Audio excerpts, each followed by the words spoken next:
Okay, so you want to just sand this edge down enough that you have a nice, even, exposed, bare metal surface. So I got a little bit right here I have to sand down there.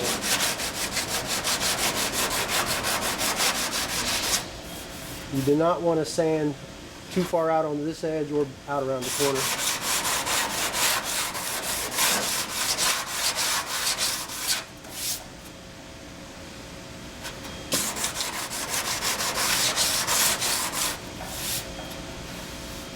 Alright, next you're going to wipe it off with a tack cloth.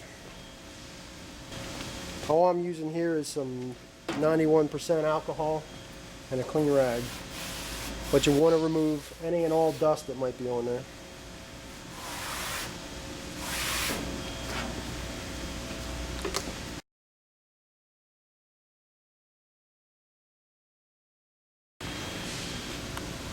Okay, so you want to apply a light to medium base coat, just enough to cover the bare metal. You don't want to put a lot of put heavy paint on there, because what we have to do after this coat dries is come back and try and mimic the textured finish.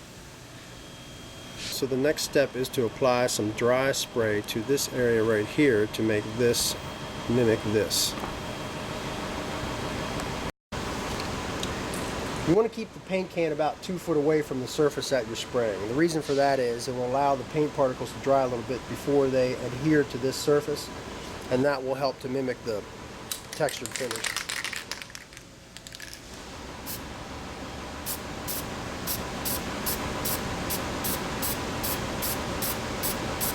Short bursts of paint. Again, just real light bursts of paint. Allow that to dry. We'll probably do that about 2 or 3 times. I'm almost done here, but the one key between these dry spray coats is to allow that coat to dry completely.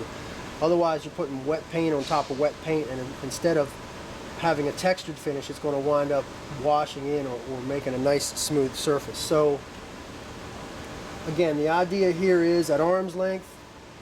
You don't want it to catch your eye. So I'm going to apply one more texture coat here. I think this is dried.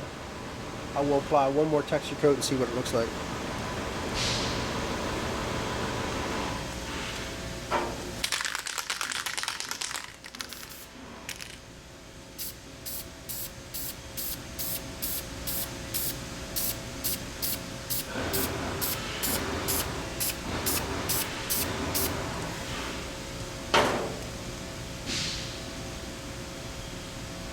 It's not going to be perfect, but it won't catch the eye.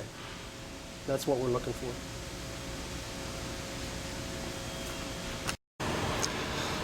I have a flashlight shining up from the bottom just to show the profile of the texture. You can see it doesn't match perfect, but it's enough that it won't catch the eye. So you'll probably have to apply that dry mist coat about 3 or 4 times. It's not really time consuming. You allow 2 to 3 minutes between, well, probably 3 to 4 minutes between application. But again, you can see that it does do a pretty good job of putting a texture finish on there. The masking tape and paper has been removed. The shelves have been reinstalled. And the corner looks pretty good. You can't really see anything there that catches your eye, and that's what we're looking for, is to apply some color and some texture and make it blend in.